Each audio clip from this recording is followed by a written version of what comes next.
Happy New Year. This is our very first iteration of our Minding Our Business Financial Academy.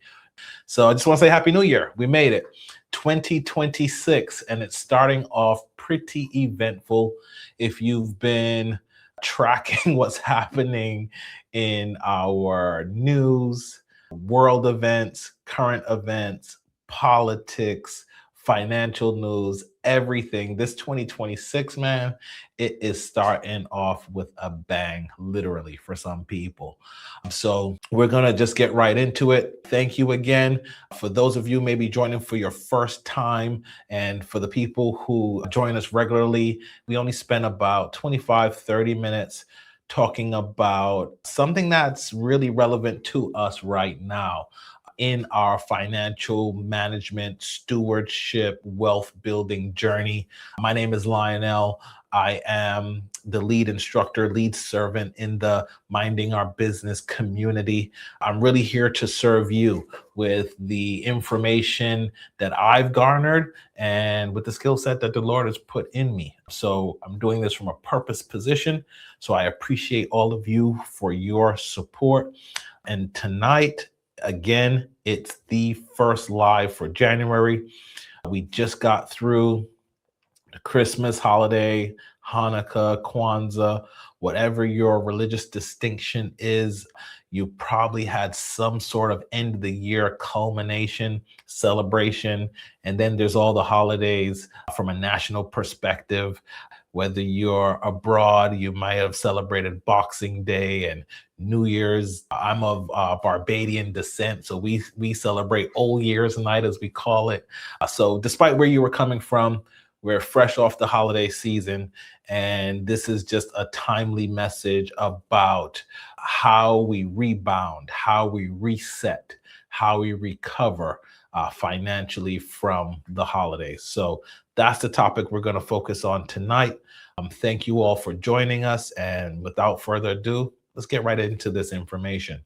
So I'm going to share a slide with you, and we're going to start out looking at our topic for tonight. All right. So I think the most pertinent topic, apart from New Year's resolutions, goal setting, forecasting for the year, early tax preparation, depending on who you are, whether you run a business or you ascribe to any of those sorts of start of the year activities. I'm a big goal setter, not really a resolution person, but we all know the history with the resolutions. Today actually is the day that I think they say 90% of the people quit their resolutions, the 7th day of January. But this is going to be a day that we reflect, and we're actually going to start our reset. So we're going to look to counter that psychological condition of quitting resolutions in January. So our financial reset. So this is about how to recover from December without shame. So that's really the focus of this. This is really an introspective look and an internal review of what we've done from a financial standpoint. Again, many of us may be goal setting, forecasting. Finances are always a big part of people's goals and their forecasts for the year. But guess what? Many of us came in with baggage. Many of us came in with residual financial commitments, obligations, deficiencies from what I talked about in the very beginning, the holiday season. So let's get right into this. How do you reset, Lionel? How do you reset? So you guys all know I usually we ground all of our teaching around some biblical principle. So let's start with this. Lamentations chapter 3, verses 22 through 23. I'm going to read it to you from that New International Version. Because of the Lord's great love, we are not consumed. That's great to hear. For his compassion never fail. They are new every morning. Great is your faithfulness. Wow. What a powerful word from Lamentations. So what is our translation? How do we interpret that for today, for what we are trying to accomplish with this reset? A bad financial month does not define you. but avoiding it will delay your breakthrough, the fixing of it, that abundance that we talk about, our wealth journey, whatever you want to sort of classify this as. If you're a human being, despite being a billionaire or not, everyone has financial pursuits, goals, ambitions that they have for themselves that's probably beyond the place where they are right now. Despite your faith, whatever you believe in, money is a big part of our day to day. So let's start there and acknowledge it. So, although you just came through the holidays and you might have spent way more than you planned, I heard an interesting story last night about someone who had this absorbent credit card bill, and they were just in a position now of antagonizing other people, trying to call in all their debts to sort of make up for this misappropriation that they did in December. So remember, a bad financial month does not define you. Your behaviors don't define you, right? Again, whatever your religious distinction is, all are children of the creator if you believe in something bigger than yourself. So you have an identity, and it's not in your bank account, it's not in your debt, it's not in your credit card statement. So let's first get that on the table. All right. But we can't avoid these numbers. These numbers are indicators of behaviors that are robbing us of our destination. So that's what we're looking to do. Course correct, not be shameful, not indict ourselves, not beat ourselves up. Course correct, right? If you were on a hike and you're not ending up the place that you're planning, you would simply just course correct, right? You wouldn't beat yourself up. You're really just in survival mode. You're trying to get to your destination. And that's simply what we're trying to do. Let's recalibrate our GPSs. Let's get to our destination. So why does January feel so heavy? That's the sort of big question here. And like I said, you know the spending that you've been doing. And as a result, you probably have not been wanting to look at your bank account, your credit card statements, logging into the various apps that you may have on your phone or your computer. You might be avoiding those right now because this is the time when statements are produced within the first week and a half of every month. And that will be the true reflection. So if you didn't leverage any of the tools that we shared with you in December, your gift tracker tool, which we were giving out, if you didn't have a budget for all the people in your family, then you probably don't know what that real number was, right? I talked about some of the hidden costs. If you travel to go see family, if you had an event at your house and there was food and drinks and all the other celebratory items, that had a cost. And I'm not sure if you had that actually fully baked into your budget. You might have been thinking about the gifts, but you might not have thought about the extras of life. And so now that these statements are coming in, you may be avoiding them a little bit because it's really going to reflect the damage that you actually did. Again, your savings may have dipped, and we have all kind of economic factors happening in the country today. Unemployment is still a real thing for many people. So there's a lot of economic challenges that we're facing, right? So again, you may be trying to sort of hold things at bay by just not having a real conversation and having a real look at your state of affairs, right? There's a reason why presidents and prime ministers and leaders of organizations have a State of the Union, state address, all these things in the very beginning of the year, because they want to let you know where we are right now. So I think that's very important for us as stewards to do that within the areas that we have authority, is to have a sort of state of the affairs. And that's where we're going to talk about tonight. How do you do that? What's the framework to sort of do that and then sort of reset the clock or recalibrate, as I said, or course correct, right? So there may be some guilt creeping in, but we're going to address that. So avoidance, let's talk about this. We're avoiding it. What does that look like? I mentioned a couple of these things. So you're not checking your accounts, not keeping up to date on your statements. If you're a budgeting person and you have a spreadsheet, maybe you're a couple months behind, you haven't filled it all out. If you're a person that owns a business and needs to start prepping for taxes, maybe you're just feeling a little disdain with that process. So you're not beginning to balance your book, gather receipts, look at your deductions and expenses and all the things that you should be doing right now. That's avoidance, right? And then that feeling that it'll all work itself out. If I don't look at it right now, I don't have to look at it today, I'll look at it tomorrow. It'll work itself out. I'll get to that in March. I have till April 15th, right? That's avoidance, right? So avoidance delays your healing from whatever you just experienced. That's just a fact, right?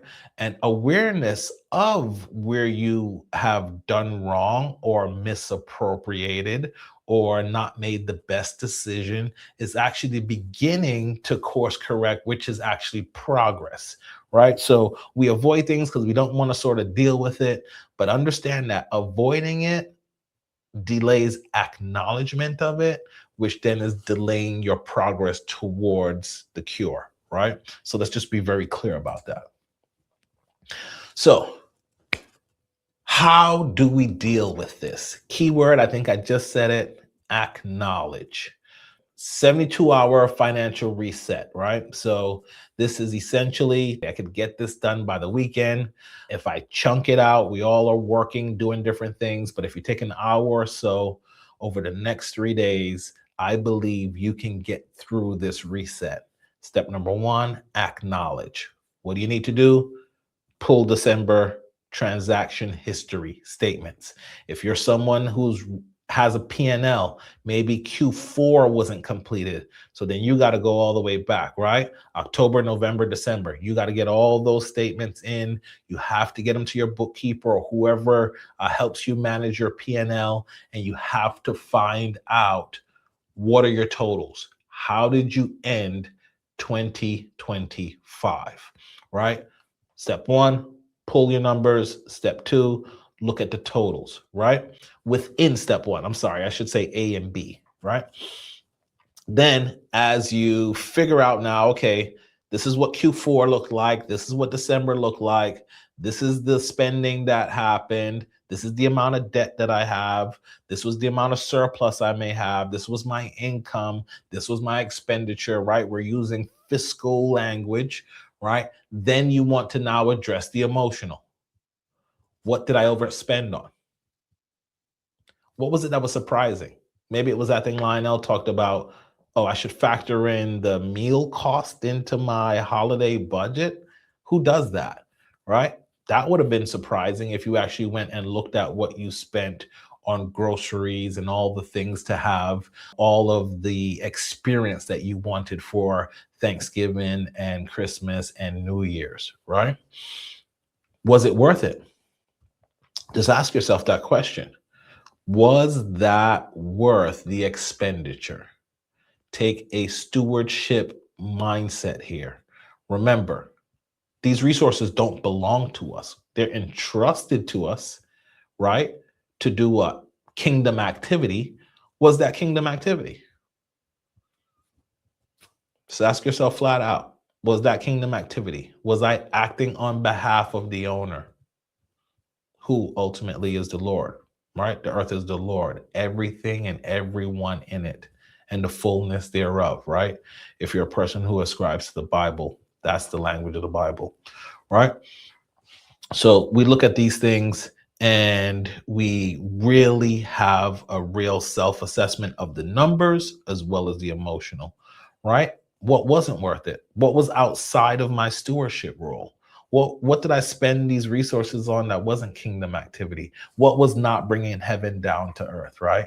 So if you supported ministries, worship I attend, we have something called the Big Give at the end of the year, right? And we are giving to that ministry, and that ministry has already communicated and allocated those funds to go directly towards kingdom activities, right?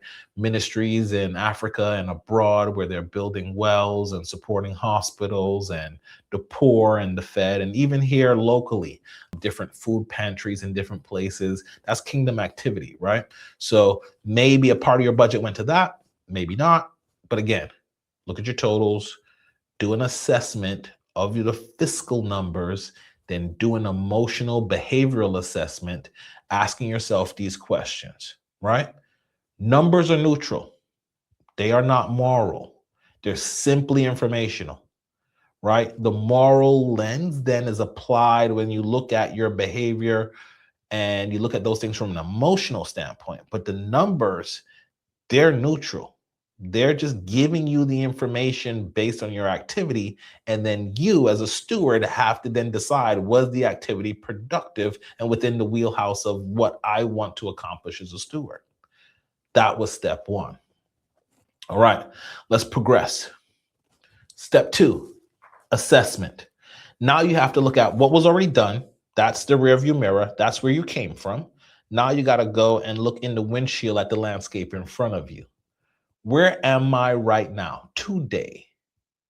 Right. So again, if we're taking the 72-hour plan to this thing, I'm looking at Thursday, Friday, Saturday. I'm going to take an hour out. Where am I today? What is my balance on my bank accounts, my checking and my savings? Right. If you're a part of the MOB community, you have a lot more accounts than that. And, what is your opportunity fund? What is your operating account looking like? What is your giving account looking like? Right? What is your maintenance fund looking like? So that's where you're going in, looking at all your balances. Then you want to look at your debt, which is usually a reflection of your lifestyle. Where my credit card balances are right now. Where are they right now? Then, what am I bringing in right now? Start of the year. For some people, I know the institution, when I spent many years in corporate America, right about this time between now and March is when we would do end of the year evals from last year. We'd figure out what type of raise we are or are not getting. We used to get bonuses in March. So then we would find out what additional income we would have coming in. But I'm sure you have all kinds of things in your life. But now is the time to make an assessment of where are my balances? What does my income look like? Then what are my current obligations? For me, I have kids that are in college. So one of the things I was having a conversation about this week is tuition that's due, right? For one of my sons. So that's a real conversation. That's a conversation about an obligation that I have that's significant, that's tied to what? Kingdom activity, educating, raising, rearing this child, right? So these are the decisions you have to make, but you have to go through these assessments. You cannot tell yourself, I'm going to wait till I get my tax return in April. And then when I get that bonus, I'll figure it out. That's not a plan. That's an assumption. It's not a plan. All right. So step one was, let me just bounce back there. You acknowledge first, get your totals, right? Then ask yourself the questions about the activity. Step two, assess where you are right now. What are your balances, debt and cash flow, right? What is your income like? What obligations do you have that are impending? Probably Q1 is what I would look at first. I would look at what obligations I have Q1. Q1 is the first 3 months of the year, right? Step three, the adjustment. What changes do I need to make immediately right now in January before I get to April when I get my tax return or whatever it is you're planning on, your bonus in March or whatever that thing is? What adjustments do I need to make now to meet my obligations and begin to make a plan for the debt that I incurred last month? So these are practical adjustments. One of the things I love, I actually did this physically on Saturday. So went to a men's group gathering, and the Lord dropped in my spirit to fast that day. So I didn't eat on Saturday. Many of us need to do that financially as well. Just pause for a second, time out. You know what? Next week, that is January. Let me get the date for you here, right? Starting Sunday, January 11th, I'm not going to spend any money. So I'm going to get all my shopping and groceries and meal prep and all that done this weekend. And then from the 11th through the 17th, that's going to be my financial fast. I'm not going to spend any money during that week. But in order to do that, you have to do the first two steps to be able to plan that adjustment. And then you'll understand the magnitude of that adjustment and how it can make up for some of the expenditure you may have incurred last month and then some of the obligations you have for this month. Reset your weekly spending limits. We talk about having a weekly meeting and looking at how you're spending your money. Reset those limits. Maybe you reduce your limits. Maybe if you had a significant increase in income, maybe you're starting a new job. That's great. Awesome. I'm glad and happy and celebrate that for you. Maybe you've had some more revenue, a side hustle, a business that maybe is tied to the holidays, and you're coming out of the holidays with some bonus revenue. Maybe that's your time of the year. And then how can I apply this to my plan? How can I put this to work in my opportunity fund? How can I invest some of this? How can I pay down my debt with some of this extra money? So that's where you want to reset your limits. It doesn't always mean we're shrinking.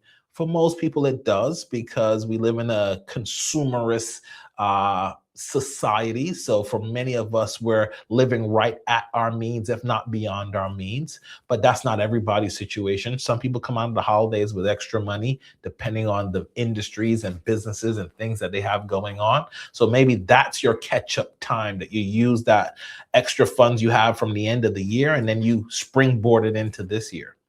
Adjust your savings. Maybe temporary, right? So maybe, hey, I got a lot of debt to pay off. Let me scale back my savings rate just for a short time in Q1. Let me pay down some of this debt that is at 25, 29, 34% and get this out of my life. And then I'll go back and increase my savings rate in Q2 or Q3 or Q4, right? Create that January recovery plan, right? Maybe your recovery plan is not only just taking that financial fast where you're done spending money for a week. Maybe it's, okay, I'm going to work on my side hustle a little bit more this year. Maybe it's I take on a second job or something of that nature. There's a whole host of things you can do to create a recovery plan, but it should be multi-tiered, right? It should have at least three tiers or three supporting things to get it going. So it should be a combination of increasing your income, reducing your spending, and reducing your debt, right? Or increasing your savings, reducing your spending, reducing your debt, right? Whatever mix of things fits your unique situation. And here's my quote: stewards, we don't panic, we just recalibrate. That's what a steward does. A manager, a good manager, I was a manager of a fairly large team. I actually had 2 teams at one time when I was managing, and we would go into some emergent situations, right? Some contingent situations that we had to move quickly. And we basically would have to put the work down that we were already working on, scale out this new project, and facilitate the success of that project, because people's lives actually depended on it. It wasn't directly connected to our work, but the people we were educating were people who were first responders, who are working bedside in healthcare. That's what I did for 16 years. And so that's what I would do as a manager. I would look at the projects, I would look at the situation my team was in, and recalibrate the plan based on the priorities, right? That is the job of a good steward. All right, that is the first 3 steps of this plan. All right, step number 4. Now we've got to anchor this. This thing has got to be tied down to something to secure it, right? So what systems in December are worth keeping, right? And then what things do I not want to repeat? So if you started out with us in December, having those weekly meetings and planning and implementing budgets and those things, then you want to keep those systems going, right? If you did not implement any systems and you were just sort of playing it by whatever was in your bank account, whatever was in your wallet at the time, those are systems you want to look at. That actually isn't a system at all, but it's a system of chaos. But you want to make sure I don't repeat those systems, right? And then you want to begin to implement structure from January, right? And then anything you do for 30 days becomes habit, right? Anything you do for 3 months becomes lifestyle, right? So you want to remember that. So you want to start now this weekly meeting cadence. Meet with yourself every week. If you need a template to support you with that, comment in the chat and we'll get you a copy of our weekly agenda as well as the weekly meeting template. And you can sit down, write in your spending totals for your categories for what you did last week and what you plan on doing this week. And you begin this meeting cadence every single week and get yourself in the habit of planning out how your money moves, allocating your finances, right? That's what a steward does. A steward is a manager conducting activities, right? That is what a steward does, right? And they do it with intentionality and they do it with much care because, again, a steward is just managing resources that are entrusted to them. It doesn't belong to them. They acknowledge that there is an owner greater than themselves who is entrusting them to these activities, right? So you want to have your weekly meetings. You want to be able to track, plan it out, then review it within that meeting. You want to have a spending plan in place for the different categories of your life. And then you need some sort of accountability. Someone who's going to say, hey, did you get that done last week the way that you did, the way that you said you would? So the accountability is key for us as human beings. So again, Generate doesn't need energy, it needs structure, right? A lot of times we're like, oh, I'm burnt out from the holidays. No, you didn't have structure throughout the holidays, and that's why you feel that way. So it's all about implementing a structure, a process that you can follow to be a good steward. Acknowledge first, acknowledge the behaviors, what was actually done over the last month. 2, assess where you are right now. Adjust to where you need to be to either recover, get back on track, or meet your goals and plans. And then anchor all of that into a system that has either a daily, weekly, or monthly frequency or cadence. If you're not doing it regularly, it's not a system. It's just chaos. So you need to have, like I said, either that weekly financial meeting with yourself. And if you're part of the community, you know we do the weekly meeting, and then every month we're updating our P&L, our profit and loss statement, so we know month by month where we're tracking. That is a system. That's a system. That's what you're looking for. So you don't rise to the level of your goals. I think the author of Atomic Habits made this quote. You don't rise to the level of your goals. You fall to the level of your systems. Right? So just to recap, acknowledge, assess where you are, adjust, and then anchor all that in an actual system that you can engage, repeat, and execute on some sort of frequency or cadence, daily, weekly, or monthly. All right, so drop a reset in the comments. If you are interested in getting our worksheet, I actually derived a worksheet that you can go through this process. It's just a framework to guide you through it. So you're just not doing it and, going back, what did Lionel say? What were the steps? I know they were all A's. I don't know. Well, we built it into a framework for you. So remember, December, the debt incurred, that does not define you, right? And January doesn't have to defeat you. You don't have to avoid it, right? You can embrace it, acknowledge it, and adjust, right? And then that's your reset. You reset and then you rise to the level of the system that you've implemented into your life. So let's take a look at this sheet that I've designed for you here. So here are the 4 steps.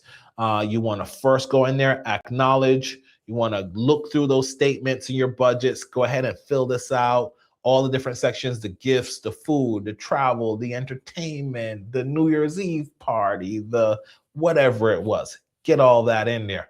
Then assess, go ahead and get your balances in. If you need to add some sections to this, your check-in, your savings, all the various accounts you have, go ahead and total those up, get your balances onto the sheet, then begin to write where your adjustments are. Where do I need to reset? I need to spend a lot less on takeout, right? So maybe that's a meal prep. Maybe that's some other contingency you put in, right? I need to stop spending money on credit cards. Well, you probably just got a bunch of gifts. You don't need to go out and buy more clothes and take advantage of all the sales that they'll be marketing this month, right? So then you set that financial fasting period up 1 week out of the 4 weeks this month. Choose not to spend any money for 7 days, or try to go as long as your situation allows you to, but just find a increment of time that you cannot spend money, or you can defer spending money. I don't want to use the word not. Then anchor this in a system. If you don't have a system, again, it has to be some sort of system you can implement, of meeting with yourself, reviewing your numbers, taking accountability, making the small adjustments. You want to do that. That's a system. And then find an accountability partner. Find someone else. You know, you always have the water cooler conversation. If it's a coworker you trust, or it's a girlfriend, or one of your homies that you guys had that conversation about being over budget or being broke, or whatever that conversation is that came up financially. We do it all the time. And maybe you just make a commitment to each other right then and say, you know what, I'm not repeating this again. I'm looking for somebody to partner with. I've been following this dude on YouTube. His name is Lionel. He got this MOB thing and he gives out free templates. Let's just download the template and let's work it together. Let's do it. Let's do it. Let's get some accountability in place. And then your final reflection, I'm choosing to be a steward who. So again, there's a framework that I ascribe to. It's the be, do, have. This is the be. I am a steward who, whatever. Define that for yourself. And then once you define what that person is, then you do the things that that type of person does, and you'll have the results of that type of an individual. Be, do, have. Don't get it out of order. All right. Thank you so much for spending this last half hour with me. I appreciate you. Thank you all for joining us. Give us a like, share, whatever, subscribe, all that crap. But anyway, love you, appreciate you. Thank you. I'm out of here. Take care. Thanks for joining us at the MOB Academy. Now stop scrolling and go mind your business.